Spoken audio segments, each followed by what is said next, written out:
ए चीन सुन, तूने 62 के बाद हमको फिर उकसाया है, विस्तारवादी नीति वाला भारत से फिर टकराया है। यूं तो हमने 62 के बाद बहुत कुछ सीखा है, ये 62 का भारत नहीं उससे बहुत तीखा है। सन 67 में भी तूने की ये हिमाकत थी, जब टूट पड़ी भारत की सेना आई तुम पर आफत थी। सन 67 की हार के बाद तुमने प्रयास तो किए बहुत, पर भारत की सेना भी मजबूत हुई पहले से बहुत। फिर समझ तुम्हारी जब आया, भारत से सीधे नहीं लड़ सकते तुम, नित नए प्रयोग कर दुनिया के लिए कोरोना लेकर आए तुम। यूं तो तुम पर कविता लिखना मुझे गवारा नहीं आता, यूं तो तुम पर कविता लिखना मुझे गवारा नहीं आता, पर मेरे सैनिकों की शहादत देख मुझसे चुप भी नहीं रहा जाता।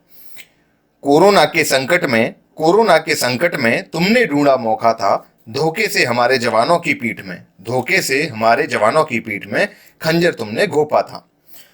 भारत पर कब्जा करने की जो बिगड़ी तेरी नीयत है, छोटी छोटी आंखों वाले तुझको एक नसीहत है।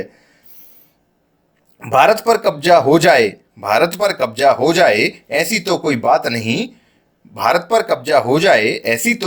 नहीं, तू ले ही ले भारत का हिस्सा, ऐसी तेरी औकात नहीं।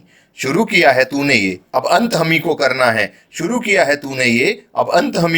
है। हम भारतीयों की अभिलाषा है, अब देश के लिए जीना मरना है। सीमा पर तो तुझसे हमारे जवान ही निपट लेंगे, भारत में तेरे व्यापार को हम भारतवासी सिमट देंगे। चीन मामले पर तुमने, अगली पंक्तियां भारत में बैठे चंद गद्दारों के लिए हैं। चीन मामले पर तुमने देश विरोधी बयान जो बोला है, मेरा ही नहीं भारत के बच्चे बच्चे का खून खोला है। यदि नहीं भरोसा भारत पर तो चीन तरफ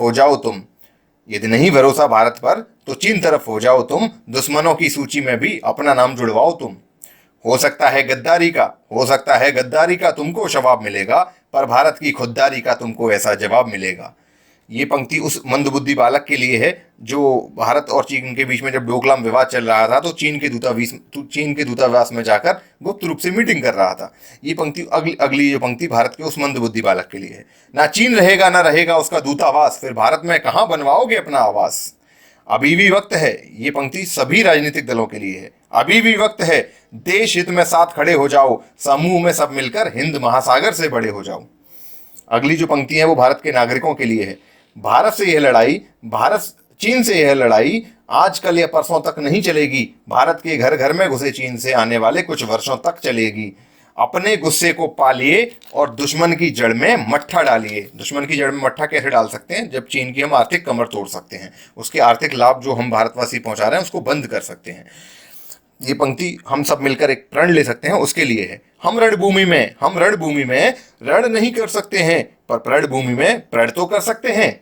मेरे देश का एक एक पैसा मेरे वीर सैनिकों की शहादत के लिए जिम्मेदार नहीं होगा। चीन के सामान का भारत में खरीदार नहीं होगा। जय हिंद, जय भारत। साथियों, अगर ये कविता आपके दिलों तक पहुंची हो तो कृपया ज़्यादा से ज़्यादा शेयर करें, सब्सक्राइब करें चैनल को और बने रहें भारत के हीरोज यूट्यूब चैनल के साथ। धन्यवाद।